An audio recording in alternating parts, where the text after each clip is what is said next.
All right, good morning, tribe, and welcome to the Donut Shop at the beginning of the world. I am your host, Dr. Mark Merriweather Vorderbruggen, coming to you live from Ravenscar, my backyard.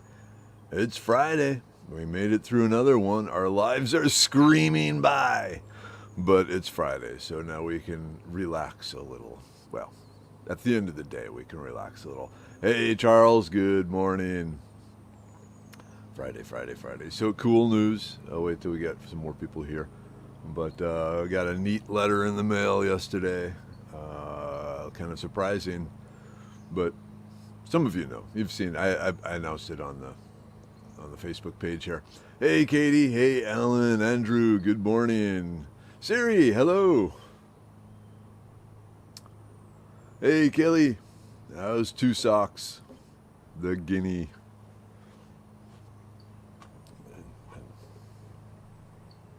Oops. There's Olivia. I think Olivia would rather be inside in the air conditioning than laying out here in the hot, muggy weather. But she has thicker fur than I do, so heat isn't her friend. She prefers it cold. But she's going to be out here with me.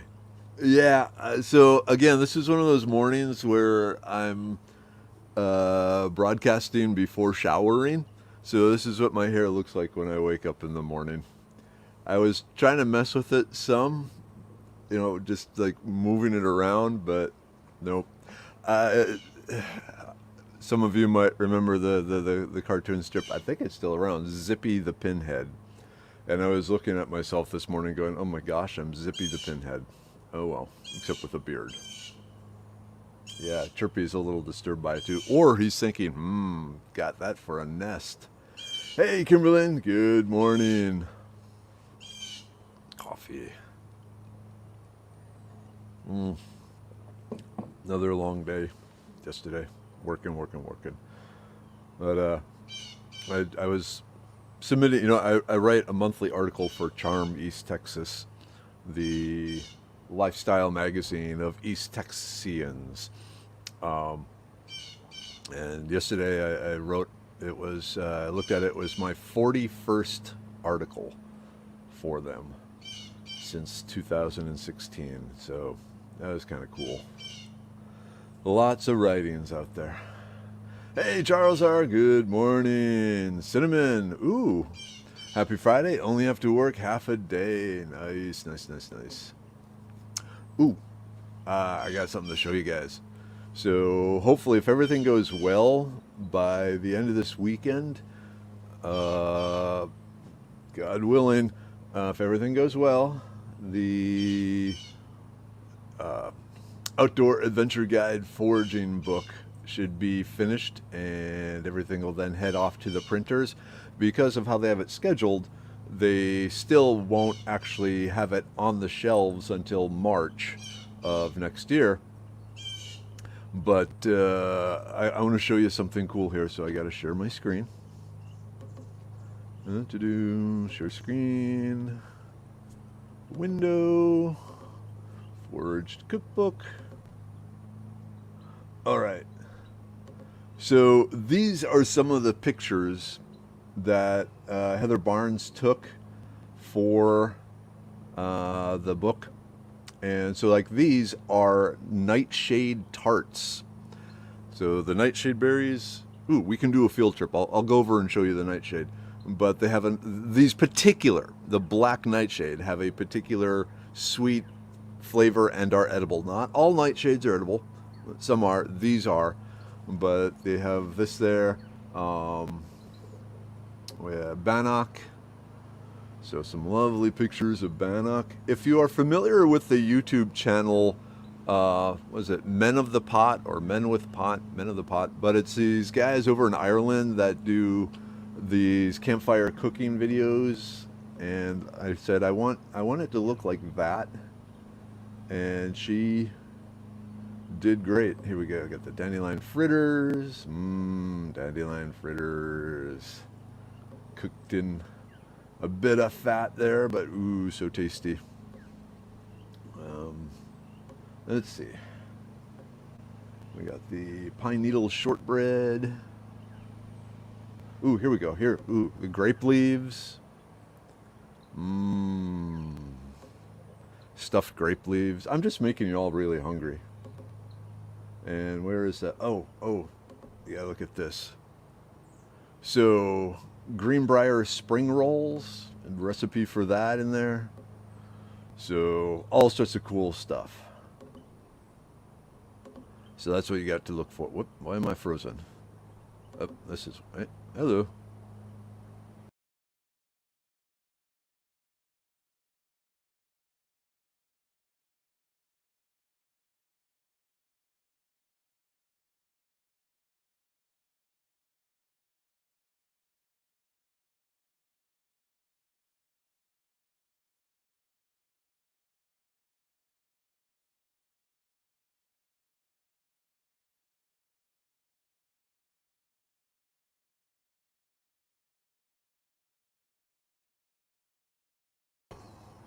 All right, am I back? I don't know what happened. The browser crashed there. Okay. I need a mouse. Hey, Isaac. Good morning. Hey, Helen. Good morning. How are you today? Joanne. Zombie walks through coffee. Morning, tribe. Hey, Joe. Joanna. I'm right there with you. Ooh, this is interesting. Two Socks has discovered music. He loves my singing to him. He's the only one. He's about 18 inches away from eating from my hand and will stay as long as I sing. Oh, that's cool. Hey, Johnny, good morning. Jennifer, didn't pull my funky hair back and my own dog wouldn't stop barking at me. Oh, that's funny.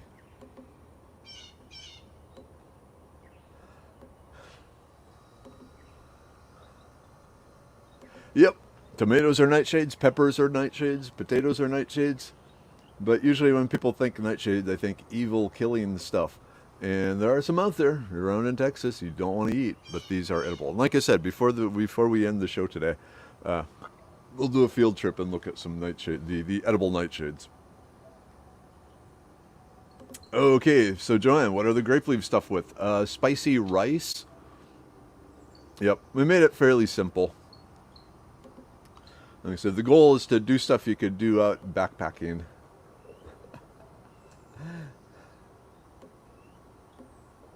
Oop. Lenore, love dandelion greens sauteed, then scrambled into eggs with other mixed greens. Heck yeah, especially if you cook some bacon in the pan first, and then drop the dandelion leaves in there, and then the eggs and mix them all up. Ooh, it's already good.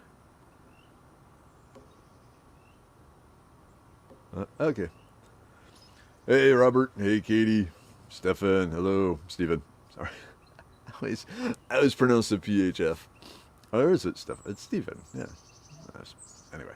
Hey, Tina. Good morning. Ooh, Kimberly, my coworkers is bringing breakfast burritos this morning. I'm skipping breakfast today. Well, I got the coffee. But I met one of my old mentorees, one of the guys I mentored yesterday for supper. And we had a good talk and everything. We said we got to meet up at least once a month. And then came home, and Mrs. Weather hadn't made supper yet because she got tied up in her computer programming stuff. And then made pork chops and mashed potatoes and a salad. And so, love pork chops, love salad, love baked or mashed potatoes. And so, I had my second supper, tapping my inner hobbit sort of thing. Yeah, it's back. I had to exit and rejoin. Actually, it was on my end. My browser crashed, and I don't know why. So, anyway, oh, hey Evie, good morning, tribe. Grand jury duty today. Good luck with that.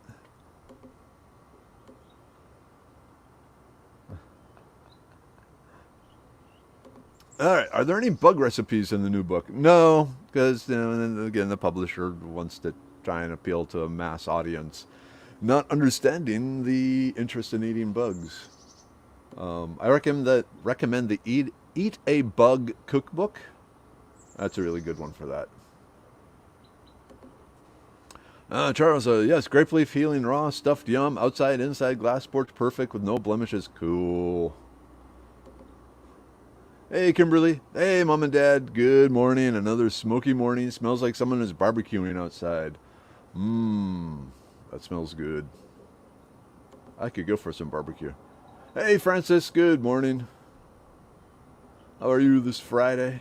Friday. Huh. Okay. Orthodox said I have essentially what is essentially a kidney stone in my shoulder. Would the Stonebreaker pill help that? It's okay to try Stonebreaker anyway. Yeah. So if it is any of the standard salt deposits that are uh, make the kidney stones, because the stuff it travels in the blood, it doesn't like the kidneys. Oh, do I have that? Okay, yeah. So like the Stonebreaker pill, the compounds from the plants don't just go flying to the kidney and stay there. They go through all the blood, and wherever they hit the stuff, they should. Long story short, yes, it probably will help.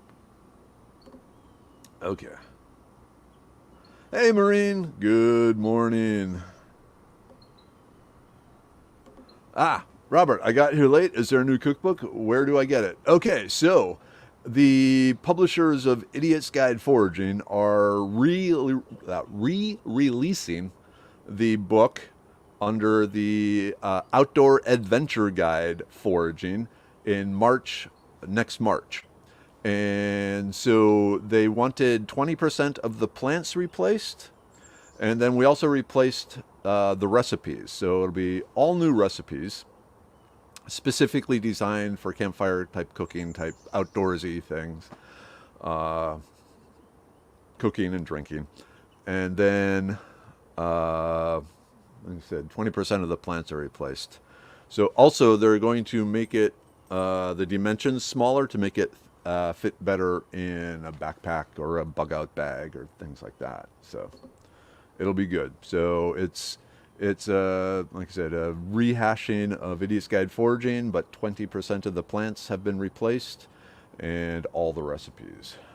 Hey, Julie. Good morning. Ooh, Francis, briefly blanch the purslane, then toss with a mixture of soy sauce, rice vinegar, minced garlic, red pepper flakes, and sesame oil. My favorite way to eat them. That sounds awesome. Oh, yeah. Ooh, I would probably, me personally, just because I really like the hoisin sauce, maybe throw a dash of that in there too. But yeah, I'm still full from my two suppers last night. So we went to this place over in the Heights. My underling, mentoree, ex-mentoree, still mentor. He still wants me to mentor him, so that's cool. Anyway, my friend and I met at this restaurant called Tres Amigos, and it is a small Mexican bar with food, good food, devoted completely to ZZ Top. So the walls are lined with the ZZ Top stuff. Like I mentioned yesterday, we thought it would be kind of packed in light of Dusty passing, but yeah, not that many people were there. It's still relatively new, so people don't know about it very much. But on Monday night's happy hour, which I need to check again when the happy hour is, it's like from 4 to 7, they have $1 margaritas. And their margaritas are really good, and it's just right around the block from my boss's place where I work every day. And so I was thinking, I could set up, the doctor is in at Tres Amigos. I'll post a link. Mondays from 4:30 to 5:45 ish every Monday, and come on by. But anyway, we'll see. Who knows? But good margaritas. I'm a margarita fan. Okay. Hey, Dina. Good morning. Steven, grasshoppers are Bessie? Messy? Best? Let's see. Best. I bet it was best because the Y is next to the T. Crickets are pretty good. June bugs are pretty good. Still, scorpions are my favorite. Okay, Laura. So kidney stones are salt? I always thought they were calcium. So they are calcium precipitates, which in a chemist's mind is salt. So not sodium chloride, but whenever you have an acid and a base combined, the resulting thing is a salt in the chemical terms. So yeah, it can be like the calcium carbonate, the calcium phosphate. What is the other ones? Your oxalate, calcium oxalate, things like that. So, but to a chemist, those are a salt. Oh. Okay, so also the bit of joy that came into my life yesterday, other than seeing Mark Reno, the patent 15 was issued. So I now have 15 patents, not 14. So I have to update all my bios everywhere. Pretty cool, pretty cool. So it was using these microbes that eat urea. So urea, it's nitrogen with 2 carboxylic acid groups attached to either side of it, common component in urine. But these bacteria eat the urea, excrete the carbonate ion. Oh, this ties in perfectly with what we're talking about, which then reacts with the calcium that you also send down there, and it forms a calcium carbonate precipitate. So basically making kidney stones on purpose, but not in humans. We don't want to do this in humans. Where we're doing it is downhole in wells where you have what's called a loose formation. So a loose formation is kind of a sandy formation, and as the oil and gas flows out, the sand migrates and starts clogging areas. So the sand is, it's sitting there, and then it all goes in here and it blocks an area, and it screws up the production of the well. And so they don't want that. They want the well to keep producing. So what this does, you pump the bacteria and the urea and like some calcium chloride or some calcium salt. It produces the calcium carbonate, which locks the fine grains of sand onto the bigger grains of sand. It's basically synthetic bacteria-made cement. It locks everything in place, so now the sand grains can't move around and plug the well. And so it's like an all-natural way. Normally they would use different polymers and like chemistry to do it. But now they can just pump, basically urine and bacteria and some table salt down a well, and suddenly everything gets locked into place. So, yeah, it's one of my favorite patents. Hey, Doug, good morning. Only if they're deep fried and crunchy. Are we talking the scorpions? I like them just, cooked in a pan, my cast iron pan when I'm out in the woods. I haven't deep fried them. I just cut off the stinger bit, drop them in the pan, they pop, and then eat them. Hey, Ian, good morning. Oh, we have a new person here. Did someone sneak in without me? Rhonda?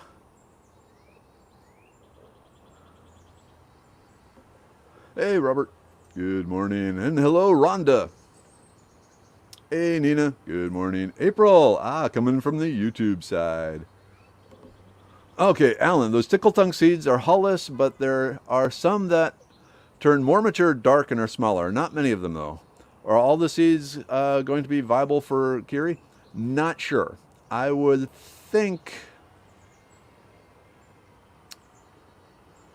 the darker, smaller, hard ones are the best ones.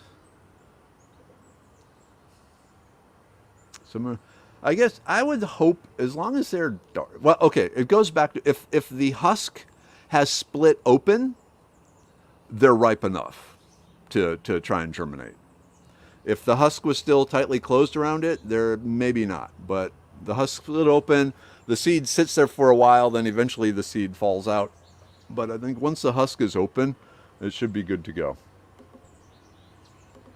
Okay, my daughter-in-law was gifted an American nightshade plant. I thought those were poisonous. So it depends on the specific species. Okay, let's go look at.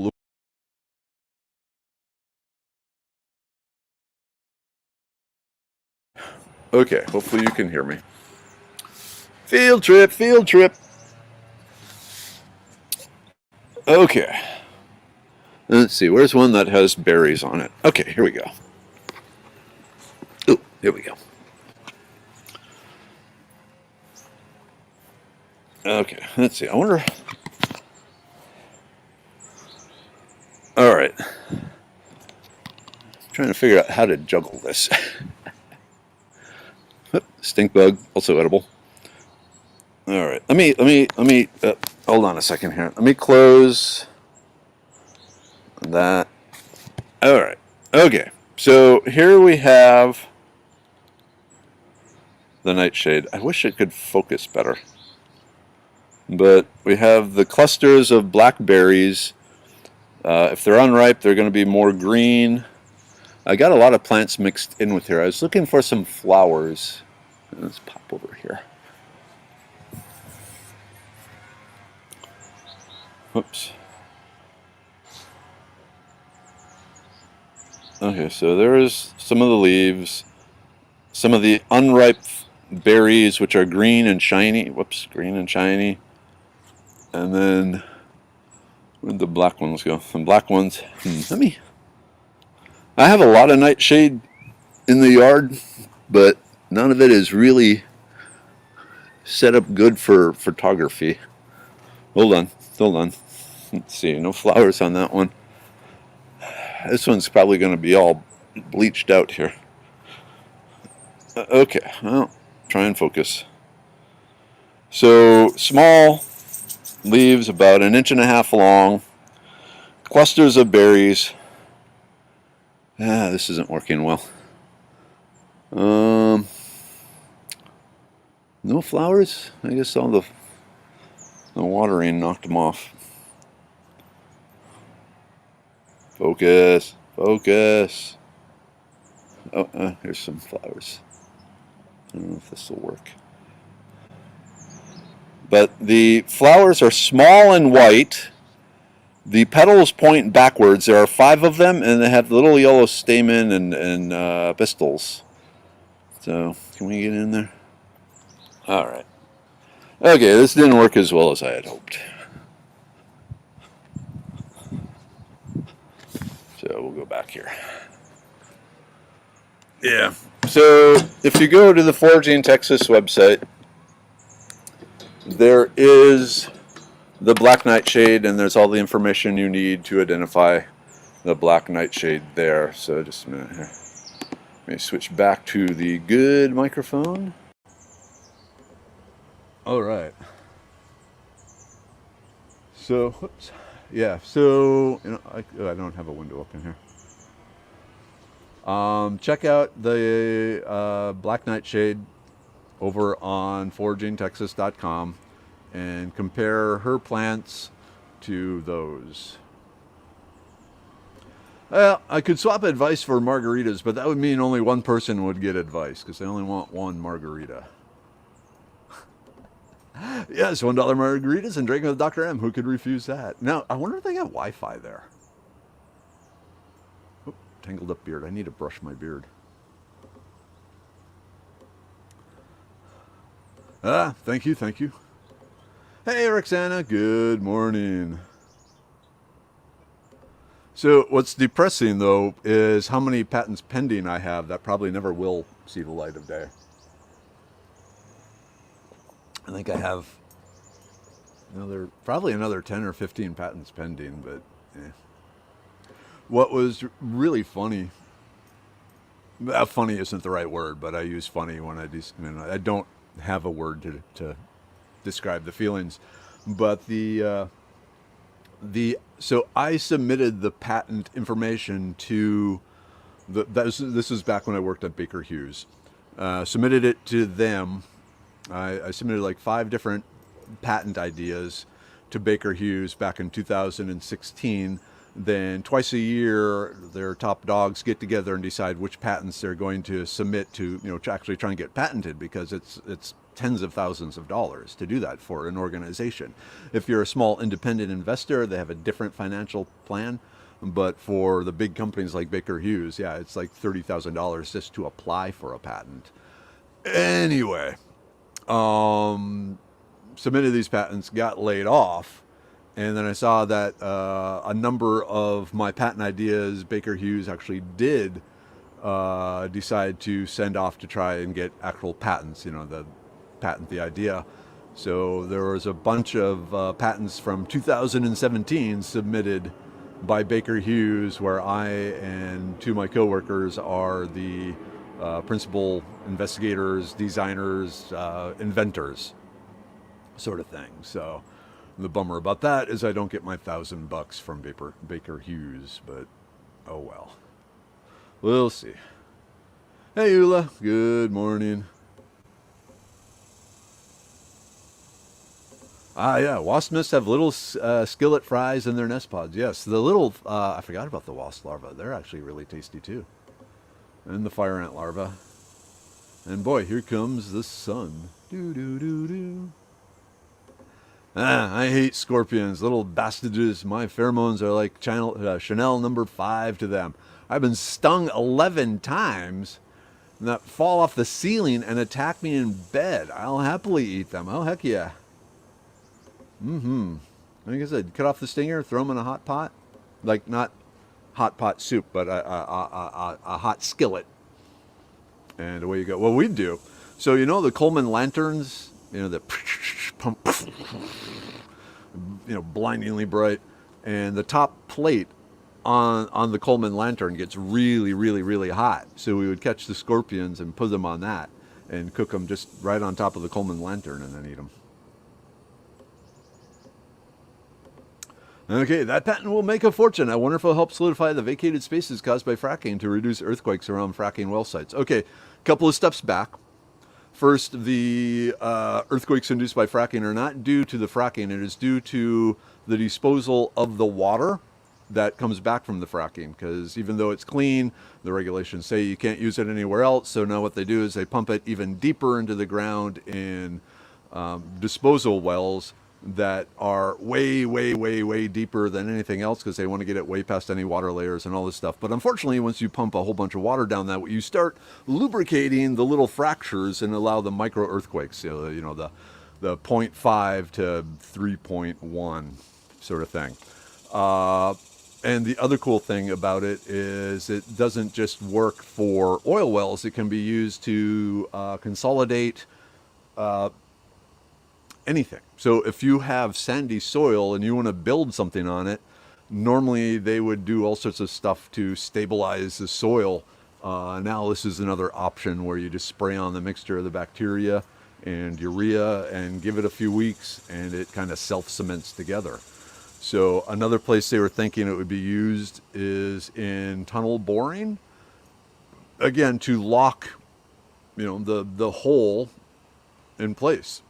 In fact, they could even, like in an unconsolidated formation, so a sandy formation. Sorry, I'm distracted by a lizard. Okay, in an unconsolidated formation where, you know, you want to put a hole through it and it just fills in, they can pump this down, lock the stuff together, and then drill through it. More exciting is I also was talking with NASA because they were looking at, I mentioned, you know, making tunnels in the moon for the lunar colony, and it's a loose material, so they were thinking maybe we could use that to make it airtight. And unfortunately, no, because it locks the grains in place, but I think imagine a bunch of oranges stacked together, and there's gaps in between the oranges. And that's where the bacteria and the urea has to go and do its thing and then lock those oranges into place. But you need room for the bacteria and the urea to flow between the oranges to get deeper and deeper into the oranges and so forth. Long story short is you can't make something gas tight or even watertight because there's always going to be the gaps between the particles that it's not going to get sealed up. So the NASA couldn't use it to hold their tunnels together, basically. They could probably hold the tunnels together, but they were hoping it would be something that could make the tunnels airtight, but they're going to have to paint it or, you know, line it with plastic or something like that. Okay, hold on one second. Livia really, really wants to go in the house. She is dying out here, so hold on.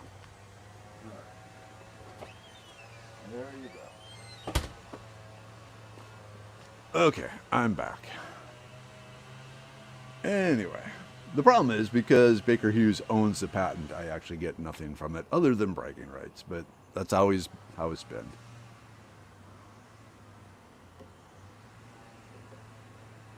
Yeah, stink bugs are edible. They taste peppery. Again, you want to cook them. Hey, Dina, I was reading and trying to figure out the whole patent thing out this morning, but it's too early and not enough coffee, so thanks for the simplified explanation of a complex subject. It's not all that complex. It just uses complex words that you're not used to. But basically, feed these specific bacteria, natural bacteria, urea. Basically, pee on this bacteria and it makes cement. Is the short way of describing it, because there's a lot of urea in urine. Hey, Jonah. Good morning. Okay, remind us the best way to use your website and foraging book to field identify plants. Okay, in the field it's a little trickier. What I recommend doing, okay, let's go back to the very beginning. Well, okay, the recommended way I want people to learn edible and medicinal plants is start in their yard, start in their nearest green space, identify the trees, figure out what the trees are. You can use. There's actually some pretty good plant IDs. The Leaf Snap and iPlant and iNaturalist, all those are actually pretty good at identifying trees. So figure out what the trees are, figure out their names, and then go to my website and look up the trees on my website. Oops, hold on. Just a minute. Stop. And then from the trees, go down to the bushes, any vines, and then down to the weeds. But if you go to the Foraging Texas website, here, let me bring it up. Hopefully this won't cause the thing to crash. Foraging Texas. Okay, and let me share. Oops. I actually got to make this a separate window. All right, share. Let me hide you for a second. Let me share. Share screen. Window. Foraging Texas. Share. There we go. Okay. Up here. Move this. Up here, there is a search box. So, red flower. Find a plant with a red flower. All right. And so now it has all the ones that have a red flower. Okay, so the AI is working now too. So it's also seeing pictures in the background. So I'm not sure why it's saying the Queen Anne's lace, but it lists all the plants. You got to scroll through. Let me see if I can do this faster. But it'll, so all the other red flowers. So you can search by that. Oops. On the right-hand side here, podcast, where is, hold on a second, give me a second. I don't think I took it down. Maybe I took it down because no one was using it. Okay, yeah, so you can search by season, spring, summer, fall, winter, geographic location, all of the U.S., different zones. Oops. You can, look for ones with caffeine, calories, things like this.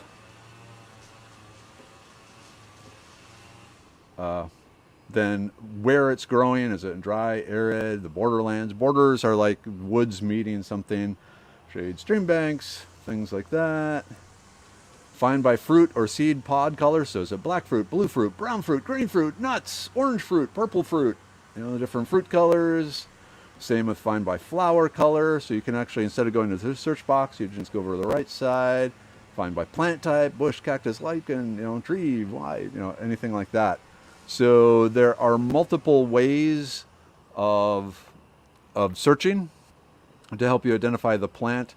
So you can either, pick the location, the time of year, the type of, is it a tree? Is it a weed? Is it a wildflower? That sort of thing. Different ways to use it that way. With the book, what I recommend with the Idiot's Guide Foraging is leave it in your bathroom. And every time you're in there, you can just you can flip through the book, look at the plants, study the plants, read the identifying characteristics, and then so you're training your eyes to see these plants. So you go, oh wait, when you're out in the woods, you see that, I know that one. Then you can flip to the book, aha, greenbrier. I recognize the two tendrils coming off the leaf and the palmate leaf form. and it's a vine, things like that. So a lot of it is before you're out in the field, just looking at it over and over and over again to help prepare your eyes to see specific plants across the sea of green. All right. Ooh, time is going here. Hey, Wade. Good morning. Tina, Farkleberries.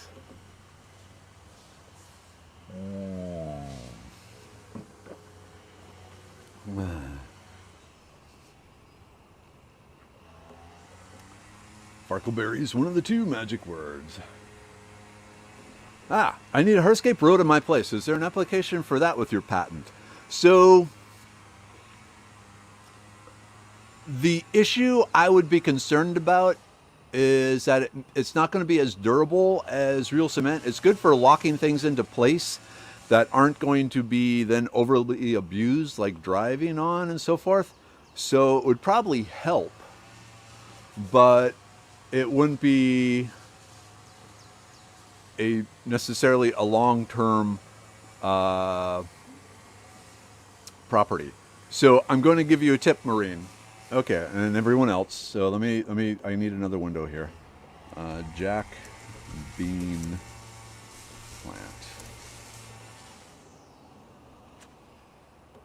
Oops, close that. Okay, well, let's see. About. Hold on. So there is a bean that you can grow. Okay, here we go.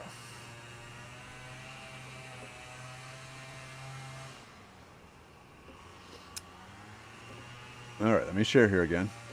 So here's what you do. A window.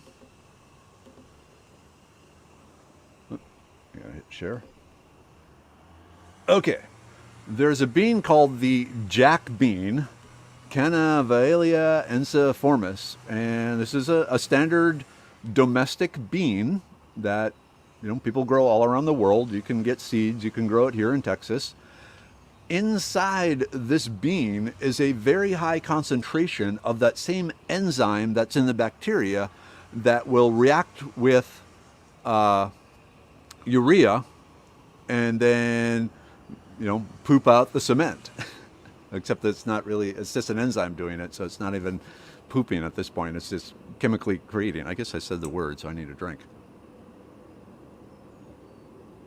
So what you got to do, Maureen, is start growing a bunch of the jack beans, the Cannavelia ensiformis jack bean, and then just start mashing them up and throwing them down on the yard and collect, or on like your road, and then collect the urea somehow, somewhere. Side note, the DEF, the fuel, or the fuel additive that diesel vehicles require now, that's just urea in water. So you can, basically use that if you wanted. But they usually put some other stuff in there, some preservatives and things, basically to keep bacteria from eating it. So you probably couldn't just use the DEF. But urea is really cheap. And you could do it yourself, basically, using lots and lots and lots of these jack beans mixed with the urea and some calcium chloride. Calcium chloride. Anywho. All right, and there's the $1 million idea. Hey, Chris, yep. So that was one of the things that, the boring companies were already interested in that too. I have a number of fines consolidations, like what I was just talking about with the jack beans. That was the first place. But then going to the bacteria also has some benefits. So anyway. Okay. Oof, it is hot out here. Okay, Alicia, what is the name of the health goods store that the blood pressure pill is in? So in the Houston area only, at the Total Nutrition stores. Total Nutrition. There's one out in Cinco Ranch, the Heights, and Midtown. It's at those three for sure. So Total Nutrition in Cinco Ranch, Total Nutrition in Midtown, and Total Nutrition in the Heights in the Houston area is where you can find all the Medicine Man products on the shelf. And they are the ones that they still have pretty much the last remaining blood pressure pill. Due to supply chain issues, the blood pressure pill is a little late. But we do have the Stonebreaker. Anyway, okay. We're running late here, but that's okay. Group take time, yay! Group take before we have to sign off. So, the immune pill. And yes, Laura, wood sorrel works very well with eggs.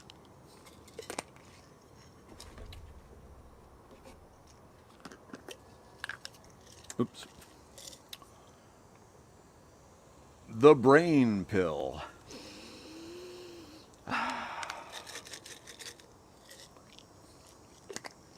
And there is a story. Whoop. Hey, Diana, you're late. Let's see, when is it? Is this? Oh, it was you. Okay. The liver pill.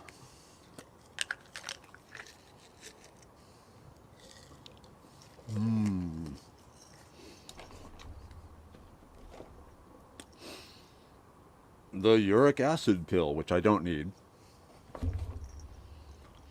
The blood pressure pill, which I like. I don't have blood pressure issues, but there's some other side benefits for the overall cardiovascular health that I like. Serenity pill, don't need that one. Libido pill, like they say in the Boy Scouts, always be prepared.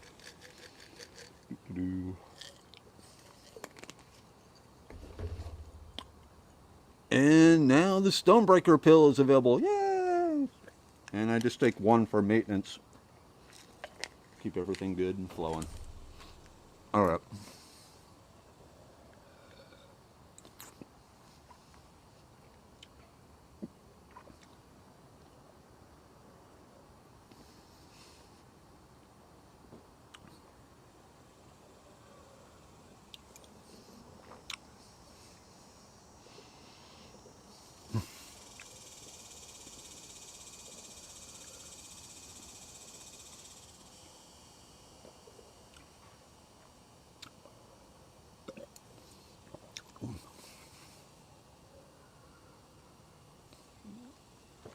Okay.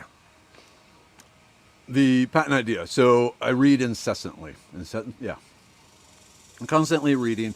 And I like to read science articles that were outside of my specialty. Because my gift is taking an idea from over here and saying, you know what? That would be great here. So I got to find these ideas way outside of the box. So along with the science journals, I also like to read just general technology and man, it's Friday. Engineering. Holy crap! What do you call it? I need more brain pill. The architectural. You know, because like I was dealing with cement. Cement is used in architect, and sometimes people come up with funky ways of doing things. Anyway, so I was actually reading an art magazine, and they had this article in it. A guy that was basically taking these microbes. So they were found. So it goes back to the Sahara Desert and camel pee, and in certain places in the desert, the sand would get locked up in the places where the camels urinated a lot. And you know, eventually some scientists said, well, that's kind of interesting, what's going on here? And they found that there were some microbes in the soil there, and they didn't do anything with it. But then this artist saw it, and he said, hey, I can make pea chairs, because this is one of these radical artists. So he would make a form out of plywood, fill it with sand, and then inoculate it with this bacteria, these microbes, and then he would urinate on it, and then you could buy a chair infused. He'd take the form off, and now the sand would be locked in the shape of a chair. And then you could buy his urine chairs. Okay, that's great, but how about we use it to do, locking soil into place and all this other thing. So it was basically, someone else had this crazy idea, and I just said, you know what, that crazy idea, it's crazy there, because I don't know how many people want to buy a chair with your urine on it, artist. But over here, now we got some use. So, anyway. So half of discovery is knowing what to steal and where to get ideas and applying those ideas to other places. Hey, Alexi. Okay, it is 8:04. I got to take Olivia for a walk. Whew. Oh, okay, last one here. Hey, Linda, good morning. Could it help with beach erosion? I would say probably. The issue. So one of the things. Okay, we're going to go continue on here. There's a thing called plugging and abandoning a well, and that is where when the well is decided, they're done with it, they fill the well bore with cement, 3 miles of cement, and plug it up and make it, good to go. And the cement basically stops, so there's no risk of anything leaking out. The cement has to meet very specific, stringent standards of strength, so that as the earth is shifting underground like Earth does, that cement doesn't crack. So we were looking at using basically a mixture of the sand and the urea and the microbes and also the jack beans, and pump it down there and to see if we could meet the standards needed for the cement. And then we would just have an environmentally friendly cement instead of cement. Making cement requires a ton of energy. Lots of, roasting minerals at very, very high temperatures. It's very energy intensive to make. And so they were looking, well, if we could, reduce that, that's great. So I did a lot of formulations, locking sand together, and then applying the same strength testing to it as regular cement. And we could never, cement is amazing how strong cement is. And we could get within like 75% of the strength, but that wasn't enough for the for plugging and abandoning the wells. But in the case of the beach, again, the problem with the beach, you got people walking on it, you got the wave ocean, the waves will slowly dissolve the calcium carbonate. So it would be a quick fix. I could see like if a hurricane was coming, or ooh, there we go, there's an idea. If a hurricane was coming, or some event like that, and you had a little bit of warning, or like maybe in the beginning of the summer you spray this down, but really it solidifies up in just a matter of days. So if you thought a hurricane was coming, they could spray it down on the beach, lock the sand in place, and then no one's really going to be on the beach for the most part, but it would definitely work there for beach erosion. So on a beach that's used a lot with people walking on it and the dune buggies and all that stuff, maybe not so much, but before a storm, yes. Okay, last thing, do you shell the jack beans first? Yeah, you want the actual seed inside the bean, and you want to crush that up into a super fine powder so that you have lots of surface area so the enzyme can get out. Okay, it is late, I gotta get going. So yeah, I guess I will see you Monday. Mom, Dad, love you. Tribe, love you. Have a great weekend. Tomorrow I'll be doing some more Red Cross shelter training on the kitchen side. So that's exciting. Oh, and both girls are going to be gone this weekend. So it's like weekend without the kids. And so Mrs. Weather and I already got plans for eating out and movies and good stuff. Okay, I will let you get back to your lives. I got to start my life. So I will see you Monday. End broadcast.